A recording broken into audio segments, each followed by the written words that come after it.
अध्याय 6 दधीची मुनि की कथा और त्याग। नमस्ते।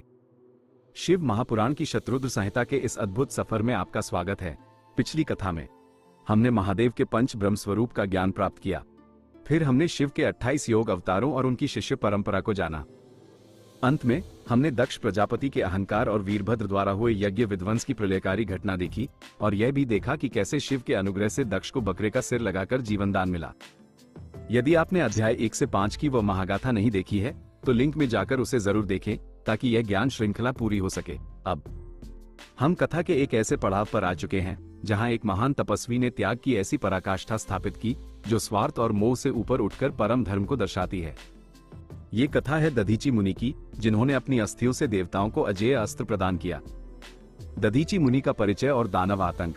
दधीची एक महान शिव भक्त और परम ज्ञानी ऋषि थे। वह सत्यनिष्ठा, त्याग और ब्रह्मचर्य के साक्षात प्रतीक थे।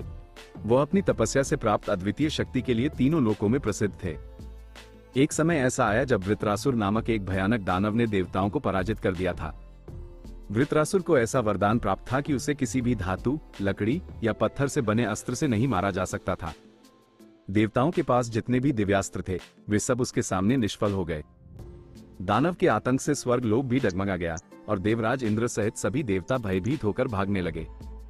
देवताओं का समाधान की तलाश सभी देवता ब्रह्मा और विष्णु के पास पहुंचे और उनसे इस भयंकर संकट का समाधान पूछा।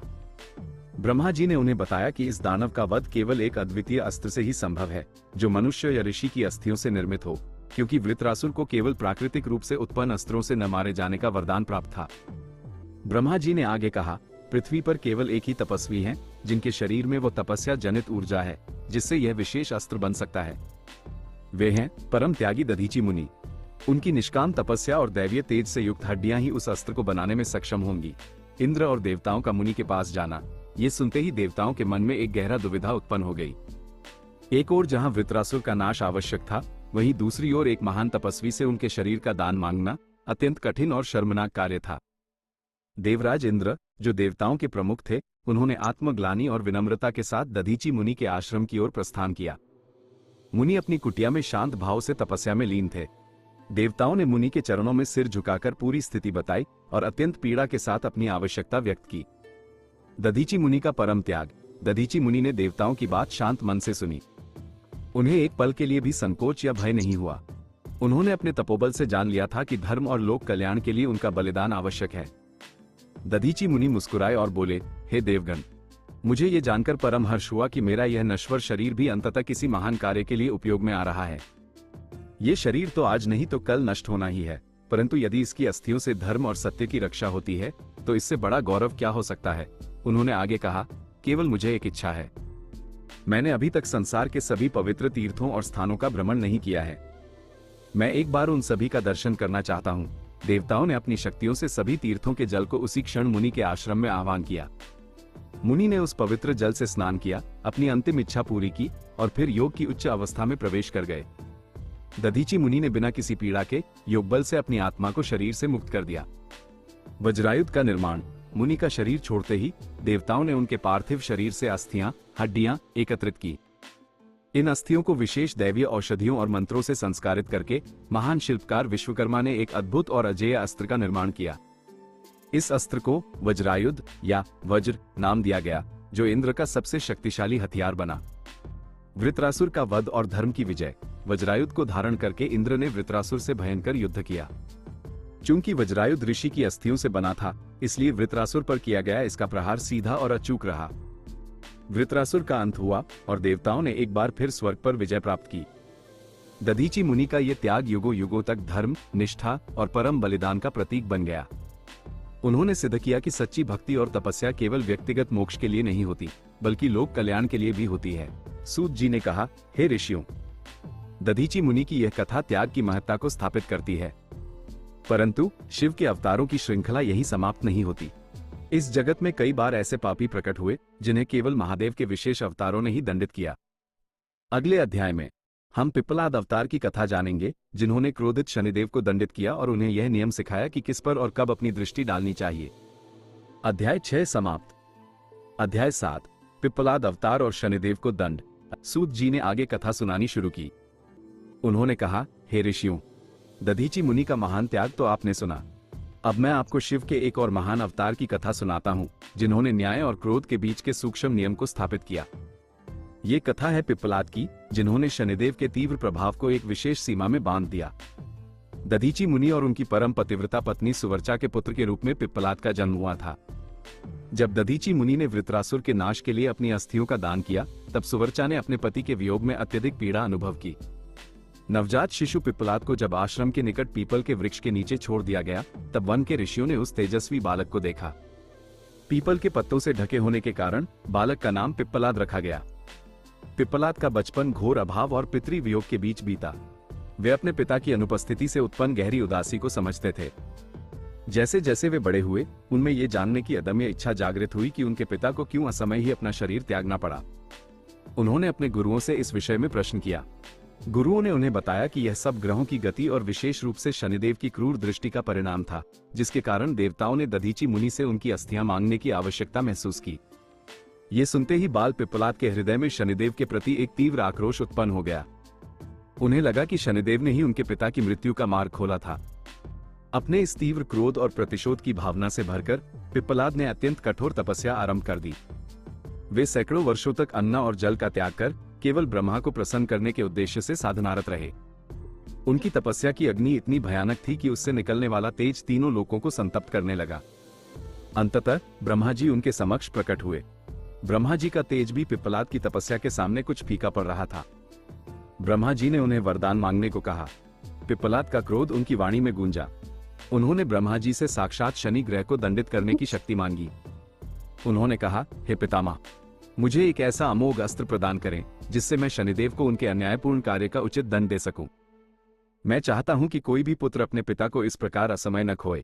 ब्रह्मा जी ने न्याय और कालचक्र की जटिलताओं को समझाते हुए उन्हें रोकने का प्रयास किया, किंतु पिप्पलाद अपने संकल्प पर अडिग थे। विवश होकर ब्रह्मा जी ने पिप्पलाद को एक दैवीय शक्ति से युक्त होने का वरदान दिया और साथ ही उन्हें ब्रह्मदंड नामक एक अस्त्र प्रदान किया, जिसकी शक्ति स्वयं ब्रह्मा के तेज से निर्मित थी। वरदान पाते ही पिप्पलाद का शरीर अद्वितीय ऊर्जा से भर गया। वे तुरंत शनि लोक पहुंचे। उन्होंने वहां शनिदेव को कर्तव्य निर्वहन करते हुए देखा, किंतु उनके मन में पिता के वियोग का दुख सर्वोपरि था। पिप्पलाद ने शनिदेव को ललकारा और उन्हें उनके अशुभ प्रभाव के लिए दोषी ठहराया। शनिदेव ने निष्पक्ष भाव से अपने कर्मों का पक्ष रखा, किंतु पिप्पलाद ने कोई तर्क नहीं सुना।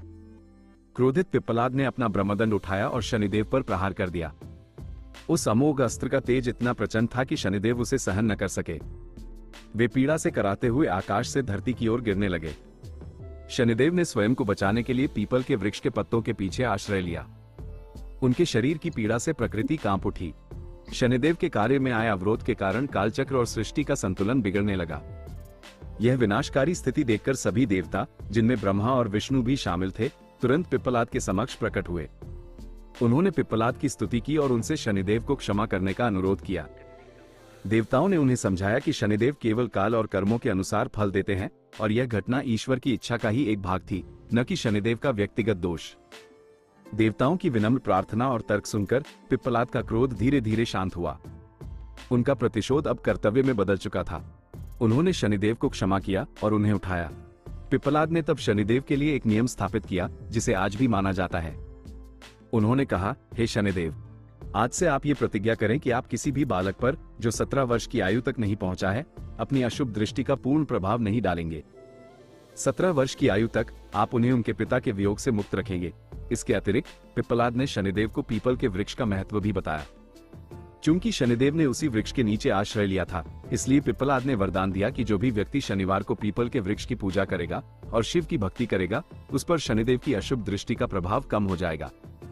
इस प्रकार पिप्पलाद अवतार ने पिता के प्रति न्याय किया और साथ ही सृष्टि में एक नया नियम स्थापित किया।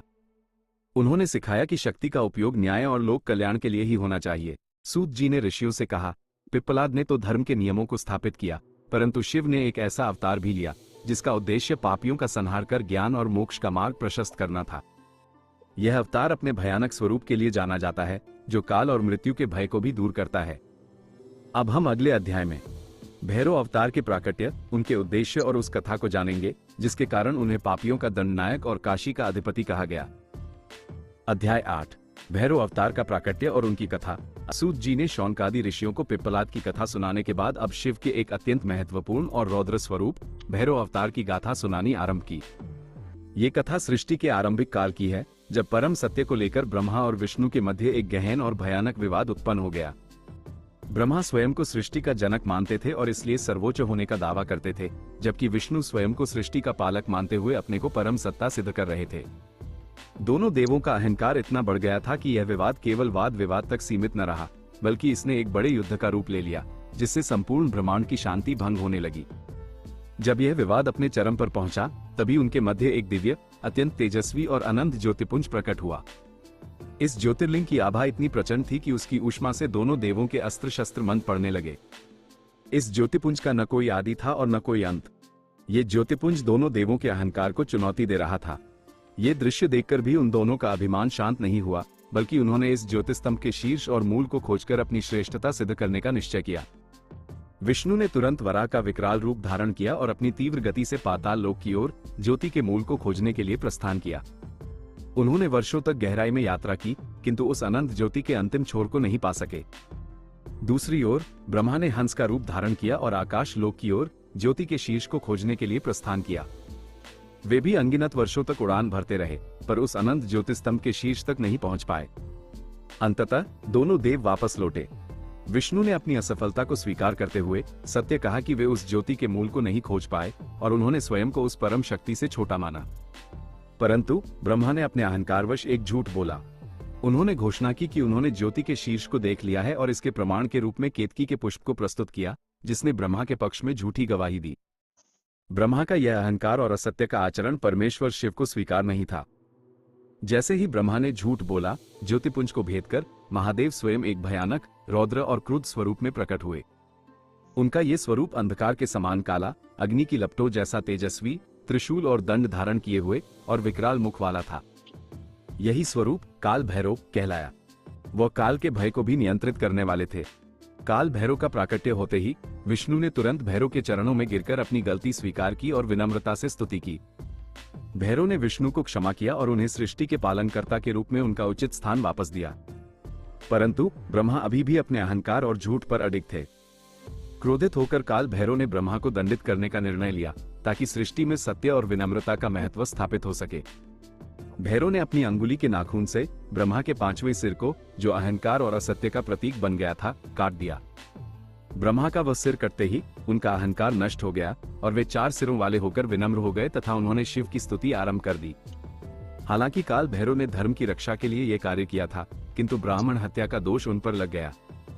महादेव ने तब भैरव को आदेश दिया कि वे ब्रह्मा के कटे हुए शीश को भिक्षापात्र के रूप में धारण करें और तीर्थ यात्रा करें। शिव ने भैरव को श्राप दिया कि जब तक ये कपाल उनके हाथों से गिर नहीं जाएगा, तब तक वे पृथ्वी पर भिक्षाटन करते रहेंगे, ताकि उन्हें उनके पाप से मुक्ति मिल सके। काल भैरव ने इसे ईश्वर की आज्ञा मानकर स्वीकार किया। उन्होंने ब्रह्मा का कपाल अपने हाथ में लिया और पाप विमोचन के लिए सृष्टि की यात्रा पर निकल पड़े।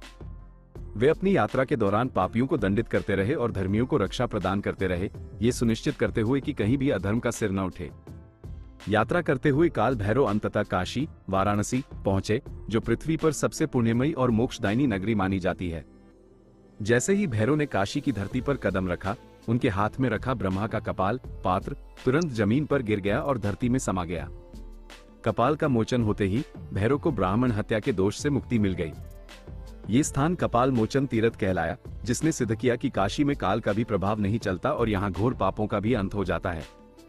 महादेव ने तब काल भैरव को काशी का नगरपाल और दंडनायक नियुक्त किया। भैरव ने यह नियम स्थापित किया कि काशी में रहने वाले हर व्यक्ति को काल भैरव की अनुमति लेनी होगी और अपने पाप पुण्य का हिसाब उन्हें देना होगा। काशी में रहने वाले पापियों को भयंकर दंड मिला, जबकि धर्मियों को अभय और मोक्ष की प्राप्ति हुई। भैरव अवतार ने इस प्रकार अहंकार को नष्ट कर न्याय और सत्य की स्थापना की। सूत जी ने कहा, हे ऋषियों, भैरव आज भी काशी के अधिपति हैं। अब मैं आपको अगले अध्याय में भैरव द्वारा काशी की स्थापना और इस पवित्र नगरी की महिमा का विस्तृत वर्णन सुनाता हूं, ताकि आप जान सके कि इस नगरी में रहने मात्र से मोक्ष क्यों मिलता है। अध्याय 9, भैरव द्वारा काशी की स्थापना। सूत जी ने शौनकादि ऋषियों से कहा, हे महाभागो, आपने पिछले अध्याय में काल भैरव के प्राकट्य और उनके द्वारा ब्रह्मा के अहंकार को दंडित करने की कथा सुनी। अब मैं आपको उस परम पावन नगरी काशी के गौरव की कथा सुनाता हूँ, जिसे भैरव ने शिव की इच्छा से दंडनायक बनकर स्थापित किया। ये कथा बताती है कि क्यों काशी को पृथ्वी पर मोक्ष का द्वार माना जाता है और क्यों काल भी यहाँ आकर अपना प्रभाव खो देता है। जब काल भैरव ने अपने हाथों से ब्रह्मा के कपाल को काशी की धरती पर गिराया और उन्हें ब्राह्मण हत्या के दोष से मुक्ति मिली, तो वे तुरंत समझ गए कि यह नगरी साधारण नहीं है। ये स्थान साक्षात शिव और पार्वती के नित्य निवास का धाम है।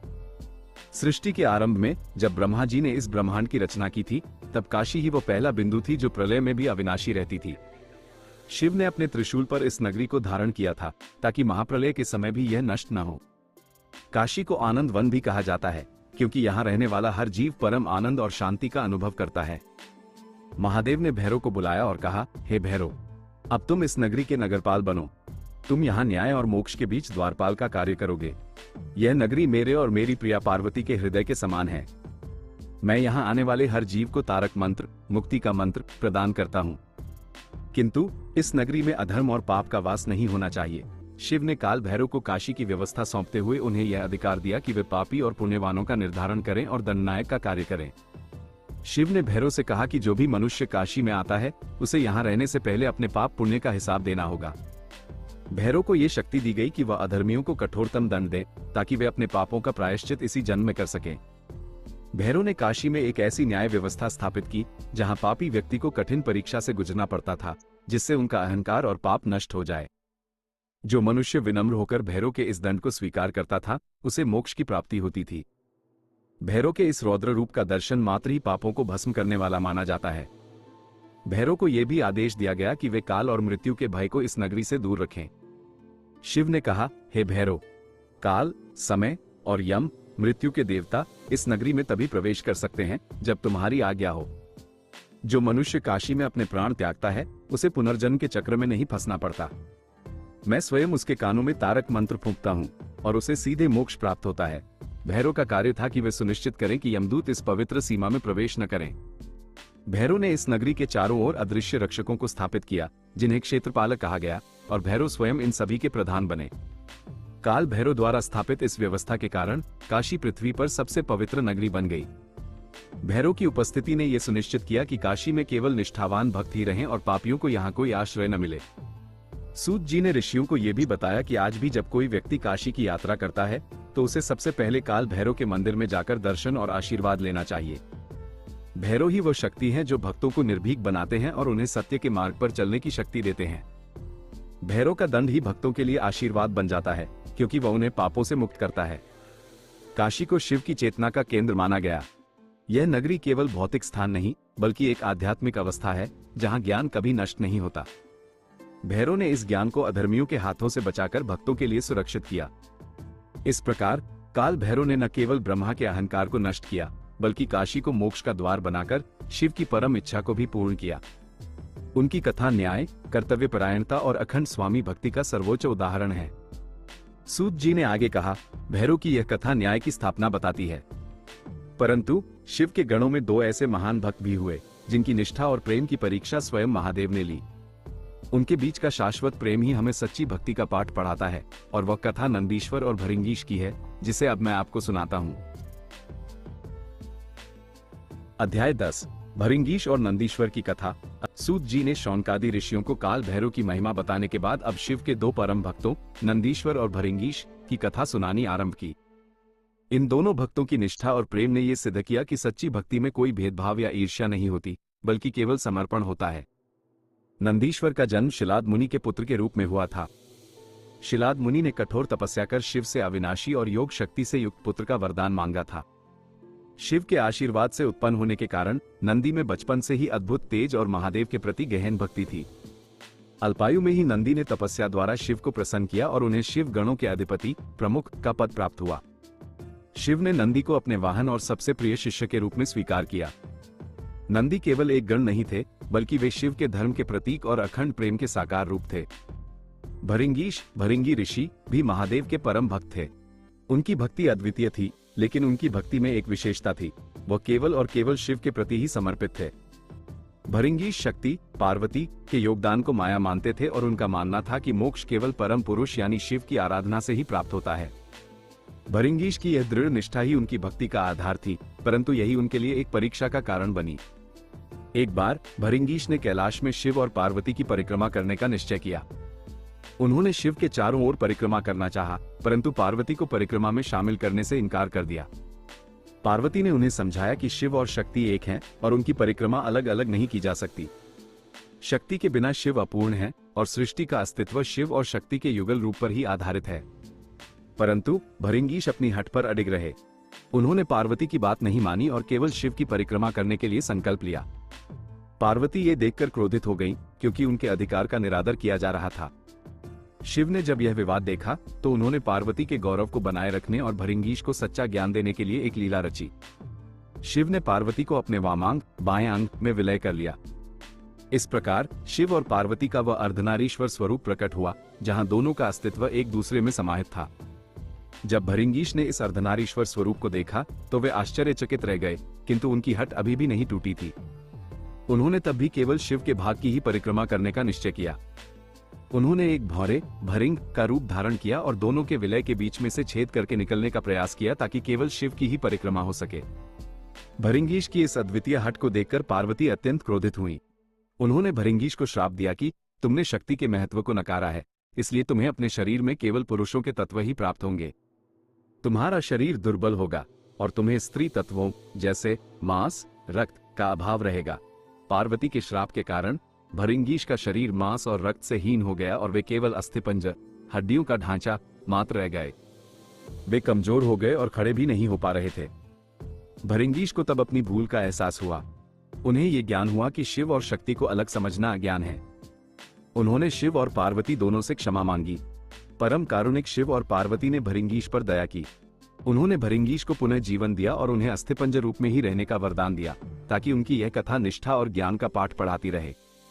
शिव ने भृंगीश को यह भी वरदान दिया कि वह अपने अस्थिपंजर शरीर के साथ भी खड़े रह सके, और उन्हें तीसरा पैर दिया जिससे वे संतुलन बना सके।